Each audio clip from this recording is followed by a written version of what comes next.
Ange Lendia, bonjour. Bonjour. Alors vous êtes docteur en sciences politiques de l'Université Paris 8 et docteur en philosophie de l'Université Paris 1 Panthéon-Sorbonne. Vous avez passé récemment votre habilitation à diriger les recherches à l'École des hautes études en sciences sociales Oui. à Paris et vous enseignez dans des universités américaines entre autres. Vous êtes ici pour nous parler d'un ouvrage que vous avez publié aux éditions L'Harmattan dans la collection Ouverture philosophique, un ouvrage qui s'intitule Identité et primauté d'autrui. Alors, pour commencer, pourquoi cet essai philosophique? Oui, cet essai philosophique a été écrit pour donner la parole à l'ontologie, à la phénoménologie ontologique, ou plutôt à l'ontologie phénoménologique, dans le débat actuel sur les questions de l'identité, en essayant de réfléchir ce qu'une philosophie du sujet pourrait nous apprendre sur les vrais enjeux de la question de l'identité et sur les débats universitaires qui ont conduit, n'est-ce pas, à ce qu'on pourrait appeler aujourd'hui la vulgarisation d'une question qui a connu son âge d'or aux États-Unis, en Europe dans les années 60, notamment au tournant de la crise de 1968. Chaque pays occidental a eu sa dimension interne. Mai 68 en France et un peu plus avant aux États-Unis. Donc la réflexion a voulu dépasser la dimension de l'actualité et du débat politique, qui sont les dimensions moins qui sont les dimensions à lesquelles l'espace, ce débat sur l'identité-là tombe entre des mains moins prestigieuses, pour remonter la question à partir de la métaphysique et de l'ontologie elle-même. Alors, pourquoi est-il important, selon vous, de partir de Descartes? Parce que les questions identitaires ont beau être traitées par l'université à partir des années 60, que la problématique même de l'identité se pose à partir de la découverte du sujet. Et c'est Descartes qui découvre le sujet. Tout à fait par hasard, dans le discours de la méthode de 1637, il écrivait à l'époque pour les ménagères, parce que c'est le premier ouvrage philosophique écrit en français. À l'époque, c'était le latin qui était la langue de la philosophie. Et Descartes a découvert la modernité en même temps avec le sujet, c'est Hegel qui le dit. Pourquoi? Parce que ça permet de détacher le domaine du sujet de celui de la nature, de celui de l'extérieur. Donc finalement, la rupture cartésienne est tellement puissante qu'elle permet de comprendre ce que la réalité avait les lunettes que même les présocratiques et Platon n'avaient pas. Parce que jusqu'à Descartes, c'est encore le logos fondamental qui détermine la structure de la réalité.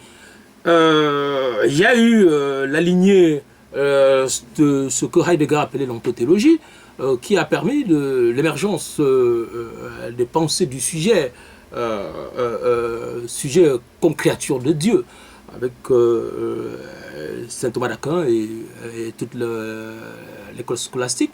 La découverte de Descartes permet de rendre quelque chose de très important, c'est-à-dire rendre possible l'existence d'un sujet séparé du monde et sur qui reposeraient toutes les possibilités d'intelligibilité, y compris l'intelligibilité de Dieu. Je doute dont je suis, ça peut se compléter par je doute dont Dieu est. Donc l'existence même de Dieu dépend d'un sujet qui le pense.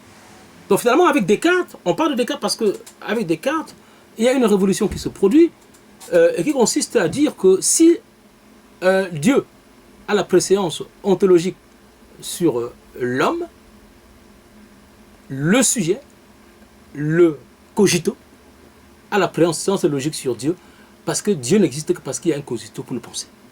Voilà pourquoi il faut partir de Descartes, et c'est la critique de Descartes qui donne la phénoménologie moderne, dans laquelle s'inscrit Merleau-Ponty, dont le livre, sur qui le livre est centré. Alors justement, quel est l'apport spécifique de Merleau-Ponty sur ce sujet? Merleau-Ponty est le fruit historique, comme Jean-Paul Sartre et bien d'autres, le fruit historique de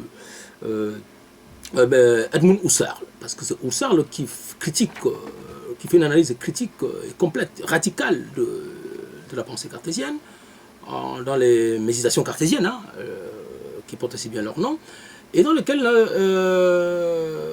Husserl s'est engagé à faire la même enquête que Descartes. Et au bout du compte, Husserl dit « Je ne peux pas déboucher sur un sujet isolé du monde. Le sujet n'existe qu'avec le monde. Être, c'est être dans le temps. » Et donc finalement, la suspension phénoménologique de Husserl, époquée, crée ce qu'on appelle la phénoménologie épocale, dans la lignée de laquelle il faut situer Sartre, Heidegger et Merleau-Ponty. Et cette phénoménologie épocale-là a ceci de particulier qu'elle dit que le cogito n'est plus donateur de sens. C'est-à-dire que la transcendance du sujet comme centre et producteur du monde est une vue de l'esprit et qu'il faut considérer qu'il y a une émergence de la transcendance à partir du rapport du sujet au temps.